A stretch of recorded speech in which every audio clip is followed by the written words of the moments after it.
Hello. So today I'm making a video about the third and final episode of A Very English Scandal. An erratic and desperate man set on character assassination. Maybe I should get some new photographs taken. Norman, are you enjoying this? No. You've got Fleet Street on the attack. Now, of course, I watched the last episode yesterday, June 3rd, and I did a different review, but that one came out horrible, so I'm redoing it today. So anyways, when the third episode is first opening, we see Norman at the police station because it's picking up where it left off last time when he was almost killed. So it picks up at the police station and he tells the police officer his story. But the police officer is like, say that again. Basically like, I dare you to say that again. So he says it again and he gets beat up by the police basically because they're always abusing people for no reason. And I said, I don't know why police are always doing this. See, they beat confessions out of people and they beat silence into people, which is really wrong because when somebody's trying to tell a story, they'd be like, stop lying. But when somebody's like, I didn't do it, they're like, stop lying. So you have to believe somebody. You can't call every single person a liar. But nobody believes him. So they basically do whatever to him. Now, tell me that again. I had an affair with Jeremy Thorpe. Jeremy Thorpe is a member of Parliament and a highly respected man. And the old lady that he was living with comes down to the police station. And because she had the original version of receipts, she reads it to the police officer and is like... And so they go to get the man that tried to kill Norman.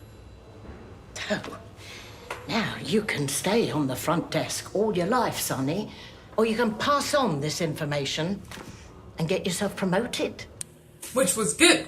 So, and then we see Jeremy talking to one of the people that he was like conspiring with. And they were like, okay, if we pay this man, he said that he's not going to say anything that happened. And the other man was like, we can pretend you know nothing. He was like, you're so stupid because this is going to connect back to me either way. Because there was this man called David something and they were like, whether I wanted to or not, this is going to connect back to me, so we need to do something. So eventually, Norman talks to the old lady and was like, if only I had proof. Because I had some letters, but I gave it to the police. And she was like, hey, the police keep the letters, don't they? So he got his little letters back from the police. And the man went to talk to Jeremy. Because Norman got his letters. And the man talking to Jeremy was basically like, you can release these letters and tell your half of the story, or Norman can release the letters and tell his half of the story. And you don't want that to happen, so you need to do something about it. But these are just copies. Norman Scott has demanded the originals back, and I've got no power to stop him. I'm afraid to say I think Scott will publish. Oh, Christ, not this one. But evidence goes missing all the time. Policemen lie. Why can't this stuff just disappear? Why is everyone suddenly so bloody honest? So Jeremy decides to release the letters to the public. And everybody is focused on the word bunnies because they're like, why would he call him bunny, this and this and this? But Jeremy's wife sits him down and is like, I couldn't begin to tell you the things I've seen, so there's no need to protect me. I made mistakes. I've stopped. But I swear I had nothing to do with that gun. You sit on a throne of lies. every single person talking to Jeremy was basically like, why are you such a liar? You don't have to be this way. Because he told every single person that he didn't really know Norman. First he lied and said, I didn't know him at all. But then he was like, okay, I know him, but I only knew him for like 3 seconds. And she was like, But the last thing you wrote in that letter was, I miss you. I think that's a wonderful thing for a man to say to his friend.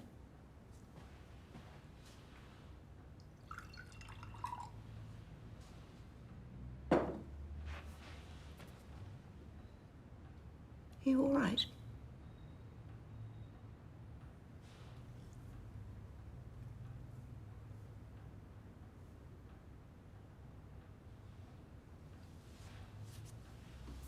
And so Peter, who is the one that left and went to California, who left and went to America, the suitcase he hid in the ceiling in the last episode when they were going to demolish that old building, they found his old suitcase that he hid in the ceiling because it had incriminating things in there.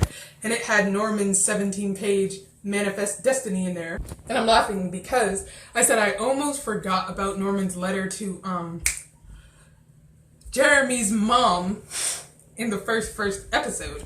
So basically they brought that out there and were basically about to blackmail Peter, and they were like, unless you admit to this and unless you confess that you knew about this. And he was like, okay, fine, I'll testify in court, whatever. Would you appear in court as a witness? I mean, as a prosecution witness. Yes. You'll be fully aware that Jeremy Thorpe is my best friend. I'm sorry, I've been unwell. So I forget what happens in the middle, but eventually Norman's old friends come to talk to him, or they come pick him up from the old lady's house and they take him with them so that they can get these proceedings underway and they can get to helping him get his story out there, because he's getting popular and popularer, if that's a word. But so when they finally get Jeremy, they're like, the police get Jeremy and they're like, you can go home in a little bit. But then when he gets there, they're like, actually, you're being arrested for conspiracy to murder, blah, blah, blah, blah, blah. And he was like, are you serious? So they collect him and all like 5 of his, like I said, Kill Norman Scott collective co-conspirators all together. And he was like, I don't know any of you raggedy hobos. And if they ask us, who do we know? I don't know you. You don't know me. I never seen you in my life. I've always voted Liberal, sir. Waste of a vote. There's no need to be rude. My solicitor is from Swansea. I bet he's had his flown in from Geneva. You watch him stitch his out. All right, now leave it. Oh, you can shut it, David. Or have we never met? Oh, sorry. Don't know you, do I? You bumhole. So after that, it cuts to them in court. Says he belongs to the aristocracy. Holmes. Man is a born liar. Well, my client asks that you do not address him in any way, shape, or form. Ever. Because the proceedings are underway, and when we are first in the court, they state that the people on trial with Jeremy wanted it to be public, and he was like, are you serious? And because he wanted it to be private so the public wouldn't know about this, but they were like, let it be public, let them know, because he's raggedy. And so as the proceedings go on and on, eventually Norman testifies for the 5,000th time. But this time it's actually in court, and this time he's actually talking to a jury, talking to a judge, and seeing if somebody can actually do something to help his situation. And he's like, and I still didn't get my national insurance card. And the judge is like, if you don't have your social security card, then why on earth, how did you get a job? What do you do for money? This and this and this. And he basically explains that he's been doing interviews and stuff and whatnot. And the judge is like, so if you've been doing that, then obviously you're thirsty for attention. What's your source of income? Well, at the moment, it's this. I'm getting money off TV stations for interviews. Then that makes you yet another profiteer with a vested interest in making money from savaging my client's reputation, does it not? And I'm like, that's not necessarily true, because a lot of times your only friend is the media, because nobody wants to listen to you, and the media is supposed to be free for everybody to say what they want to say, how they want to say it. So that way, maybe the only way he could have got his story out, because nobody else would listen to him. He tried to tell the police, he tried to tell other people, nobody wanted to listen to him, so he had to go to the media. After Norman testifies, we see him crying in the thing because he can't believe, because like, it's a lot to go through to have to keep telling your story and keep telling your story and have people call you a liar and this and this and this. But he gets himself together, and then he goes out and hugs his friends, and he hugs the old lady, and he was like, okay, I did good, I think. And everybody, we see that he has a little fan following now, because all the people outside are happy that he's exposing this type of stuff. Yes, it went very, very well indeed. We can only hope justice will be done. Thank you. And I said, the thing is, this is actually good, because they're finally noting that a lot of people have been pushed aside. Like he was noting in history, people have been pushed aside and their story has been ignored. Like Alan Turing, when in the Imitation Game, when they ignored his creations and his inventions and all that, pushed all that aside and just noted this man was gay and he deserves to be ridiculed, blah, blah, blah, blah, blah. The police did all this crazy stuff to him. and he was basically erased from history because you never hear about him when they talk about computers or anything like that, or the ending of World War II or anything like that. They never talk about him, and they just pushed him into the dark, which is basically what Norman was saying, because there's a lot more people than him who have been in through horrible situations that nobody noted. But like I said, yes, Norman is like, but I did good, whatever, whatever. So he goes with his friends and they continue watching the case on TV. Now, while Norman is watching the case on TV, we see eventually that they get to, Jeremy goes to talk to his lawyer, that he actually got out of jail because his lawyer was in jail, but his lawyer was really popular for getting people in high power places out of jail time. And he was like, out of everybody I ever got out of jail, and out of every single corrupt politician there is, he was like, you must have did the worst things, because why? Because he was like, the charges you have against you. And he was like, well then. But so that man basically tells Jeremy not to testify. And he was like, but why? And he's like, because if you testify, you'll look shady. But if you don't, then you look shady. But at least I can kind of defend you.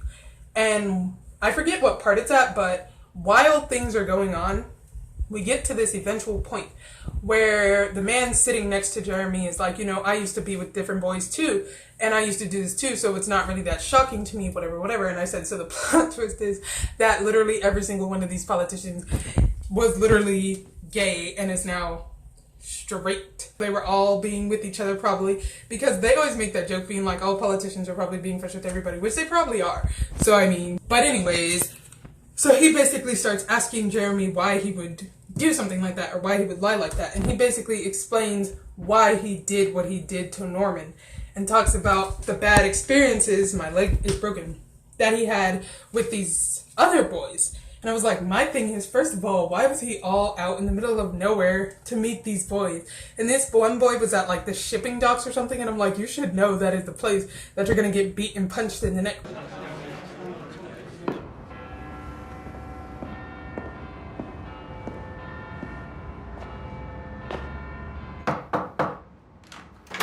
What are you doing here? I was just taking a walk. Oh, just taking a walk. And I'm not saying Jeremy deserved to be beat up or anything, or that they had any right to do anything to him, but I'm saying you have to think about all those factors combined, and maybe half of them weren't ready to explore that part of themselves that you get.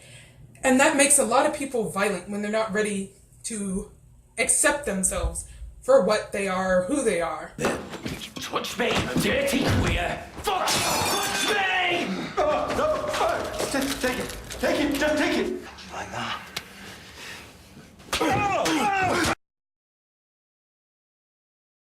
Concrete can build. Concrete can kill. But basically we learn that Jeremy had been beaten and abused by these other boys, so that's why he turned how he turned out. And I said, that does not give you the right to do something horrible to other people just because somebody did something horrible to you, but it makes a little bit more sense now. And the whole time, Jeremy keeps saying he didn't love Norman. He was never in a relationship with him. He didn't care about him. And everybody keeps being like, really though, really, you wouldn't have stayed with him all these months. You wouldn't have written him all these letters, and you wouldn't have done all these things if you didn't love him. And he's like, oh, well then. So basically, the case goes on and on and on and on and on, and we eventually get to the jury, and they're about to make their decision. So, all the people that are with Norman, all the people that are with Jeremy, including the one that looks just like Norman, because there was another boy that looked just like Norman, and the carpet cleaner man, and this other man that they hired, all of them were found not guilty. And all of them almost had a heart attack because they were like, praise the Lord, I'm not guilty. And I'm like, you know how they would have been acting if they got found guilty? Because people be doing the epitome of the most in court when they be like, you have been found guilty. People want to fall out and die and act like they just got stabbed. Not guilty. Praise God! Hallelujah! But so all of them were found not guilty, including Jeremy, because they never want to take people in high power places to jail. I haven't seen it happen. I don't know if anybody has ever been really that has been accused of something has ever gotten kicked, put in jail or whatever. The most they got is like impeachment, or they got voted out of office, or they resigned, like Richard Nixon, Bill Clinton, whatever. So, I mean, that's what happens. Usually, most of the time, they just resign, which is what Jeremy did. But he got off, and he was acquitted. And what we see Norman, and he's about to cry, but then he was like, no, note to self, don't cry. So he doesn't cry, and instead he starts laughing, and he finishes eating the little cake or pie or donut or Danish that he had, and drinks his little coffee, because he was like, why cry, basically, and realizes that at least he got his story out there. People know he made progress, he made an effort, he did something, he could help people, his story could help others, and at least there's people on his side who believe him now. So he basically accepts that this is what happened, and he makes peace with it, I guess you could say. So he goes outside of the little cafe that he was at, and he gets on the bus, and we see Jeremy having a party, doing the epitome of the most, like, oh my gosh, yes, I'm not going to jail. And I'm like, he deserves to be kicked right in the side of the neck for that, because seriously, bye. And so does the judge, like, seriously. So we see Norman go by on the bus, and I'm like, all these times that Norman kept seeing Jeremy, if that happened in real life, like if he literally seen him all these times, how can you just sit there and not do anything to some person that did all this stuff to you? Like, seriously.